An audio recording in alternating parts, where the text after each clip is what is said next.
Hello, everyone, and welcome back to Bitwig Studio and Music Production. This is lesson 5.60, and in this lesson, I'm going to try my best to wrap up the polysynth. The truth is, we could easily spend another 40 or 50 videos going into the polysynth, stacking in different types of effects, adding in XY effects, all these sorts of things, and getting crazy and elaborate timbres. But we have to stop at this point because we've covered all of these things in the past. Every part of this series is about adding on. Okay, that's why I even say if you're a pretty advanced producer or something, it makes a lot of sense when we're working with Bitwig to just watch all of the Bitwig videos, even if I'm covering things that you already know like the back of your hand, like a basic chorus effect or a resonator bank, because all of these things have applications inside of the software. So, just because we talked about the chorus doesn't mean that the chorus can only be used on an audio track. It can, of course, be dropped into an XY effect and then have 4 different types of chorus here. So I've tried to record this video a number of different times, and I've really struggled. This is the hardest video for me to make. I tried doing it with notes. I've tried doing it without notes. And it's so difficult because I have a really strong bias about subtractive synthesis in my own work. Now, for me, I love experimentation. And when we talk about all of those different areas of sound, when we talk about harmony, melody, amplitude, duration, all of those things, the one that is most interesting and fascinating to me personally is timbre. So I'm all about generating new timbres and trying to come up with sonic landscapes and sonic possibilities that nobody's ever done before. Of course, that means that it's not popular and nobody buys it and people really don't care. But at the same time, that's what's fascinating to me. That's what gives me a lot of personal joy. But I have to contrast that with the other side completely, which is that production side. And specifically, if we talk about like ghost production a little bit. And I kind of have a feeling that a lot of people who go through all of these videos, I hope that you come out really apt and able as like a ghost producer. You should be able to take all of these techniques and then utilize them in any kind of production, whatever anybody wants you to make. You should be able to do it because at the bottom of all of this is the same fundamental principles of sound. Our understanding of sound, how it works, how harmonics interrelate, that is what you need to know in order to make really any kind of music at all. And with the polysynth, we're talking about a subtractive synthesizer. And let's say I'm in a situation as a ghost producer and somebody says, hey, look, I really want something like a trap beat, but I want it really quick. I am not the type of person who's ever going to pull from sample packs or anything. I'm going to always start from scratch because that's just what I believe in doing. I don't believe in templates. That's just my opinion. It's totally fine to work with templates. We have to remember that music and making music is a subjective and it's a creative art. There are no rights, there are no wrongs, but I have my own way of doing things and you guys have your own way of doing things. I'm not trying to impose what I do onto you because honestly, that's going to take away from your creative freedom. But anyway, somebody calls me and says, hey, I need this trap beat. Now, as much as I'd love to just kind of go in and be super experimental and work in such a nice and calming state that's going to bring me a lot of pleasure, I know I can't do that. I need to have an instrument or a device that I know exactly how it works and that I can get any sound I want out of it. Okay, subtractive synthesizers, there are millions of experts on how to use subtractive synths. The reason I can go through here and show everything to you and kind of explain it rather quickly is because I know how to use subtractive synthesizers. And if I was in a position and I was producing something, 9 times out of 10, I'm going to end up using hardware as opposed to using something like the Polysynth or using Massive or Spire or Silent or whatever else. Analog model subtractive synthesizers, because at the end of the day, I know that I'm the only one with access to that particular piece of hardware, and there are certain nuances and imperfections in the analog domain that I think adds to the timbre, that adds to that sonic scape. but we don't all have access to those things. So when we use the Polysynth, or if you use any kind of subtractive synth, I don't care what it is, my recommendation is always to bundle up a bunch of effects on top to do things that are going to make it sound a little bit different. When I listen to EDM, which I don't do very often, but when I do, I can like really pick out exactly which sounds have been used by somebody working with Silent or working with Massive or working with Spire.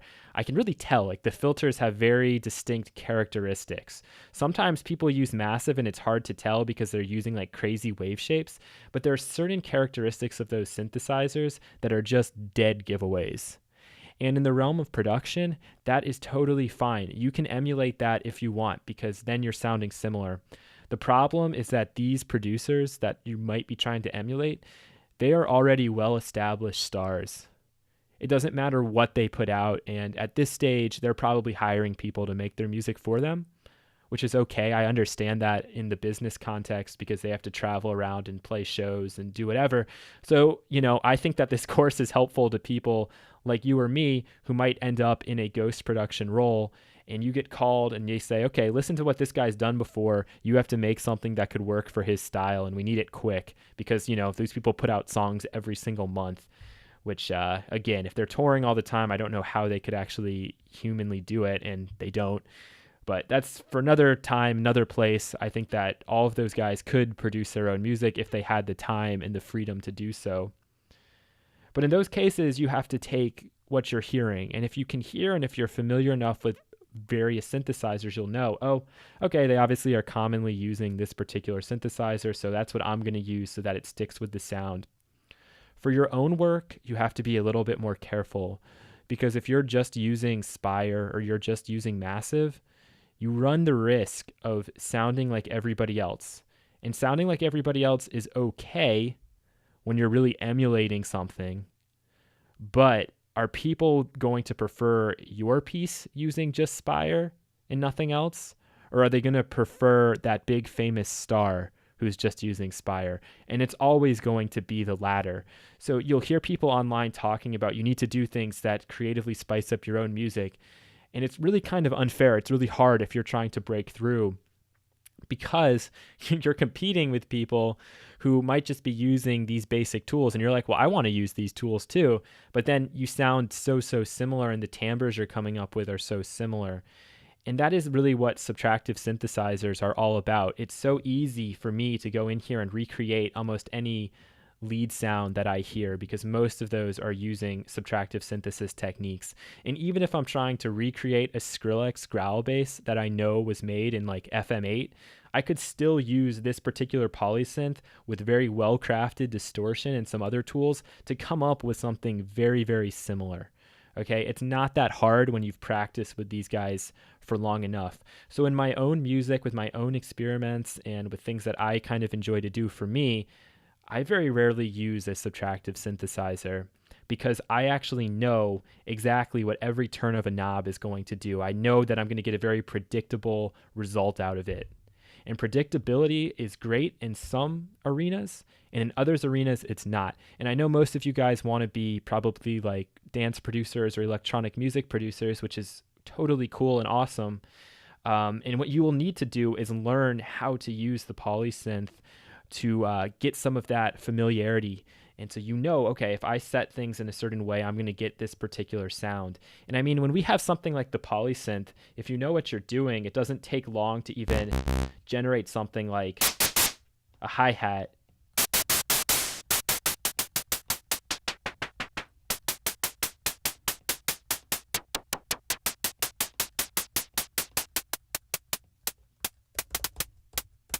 Like, I mean,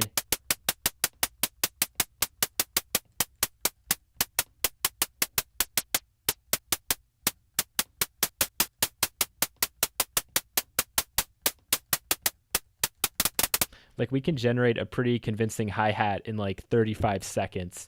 And we could also take this in a completely different direction and make a super long, evolving pad sound in 5 minutes. I know how to do it in here. I know the results I'm going to get. And that's actually the reason why in my own music I tend to stay away. It's because I know that most of these timbres have already been made before. These sort of subtractive synthesizers have been out forever. And that's why so many companies make plugins and instruments like this, because they're familiar and they're sounds that you've heard before, which is great. That's totally fine. And there's nothing wrong with that.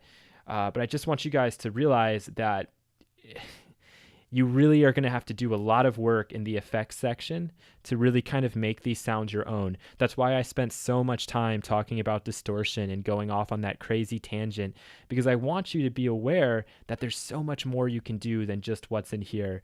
I can totally tell when somebody has just used Massive and hasn't even done that much post-processing on it. I can hear it and I go, yep, they did Massive, and if I go in there, I can replicate that sound pretty easily, and I don't even use that synthesizer.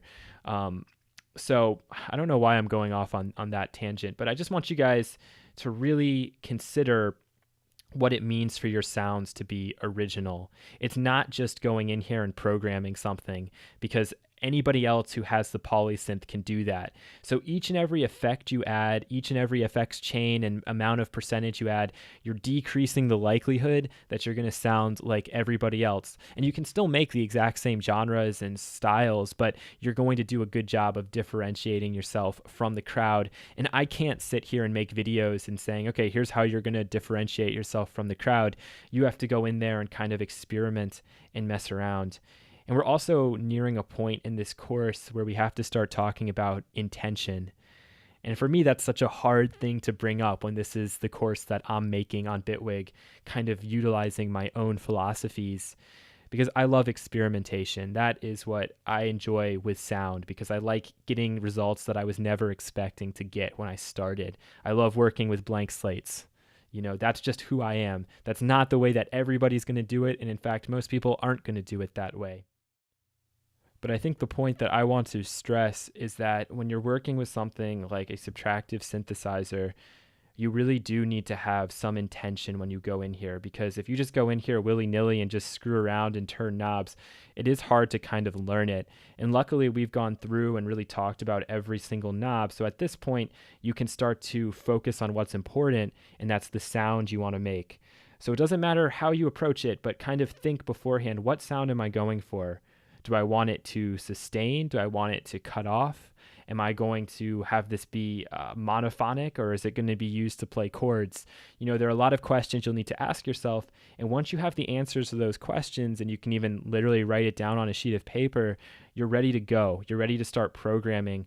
And the more and more you do it, the quicker you'll actually really master this kind of synthesizer. And like I said towards the beginning, as long as you can follow along with the logic of this subtractive synthesizer, you should be able to use any one that you come across in your future when you're making music. And that brings me to my last point. We didn't do any videos on how to make particular sounds because, quite frankly, I don't really find that super exciting. But at this point, if you guys want that information, I'd say go ahead and seek it out. If you see somebody working in something like Spire, Massive, Sylenth, Dune, I can't think of any others off the top of my head, but classic subtractive synths, which is going to be what most people are teaching with, then you can actually follow along with the Polysynth, you know, assuming that they're mostly working with square waves and sawtooth waves. And if they're not, you'll have to think about how could I go in here to make a different kind of wave shape, which we've already talked about in this particular section on the Polysynth. So I hope that this has been a helpful section for you guys. There's so much you can do with the Polysynth. It's not even funny. You can make so many great and interesting timbres with it. And I hope that you guys go out and do that. So thank you so much for watching, and you'll hear from me again in the next lesson. Take care.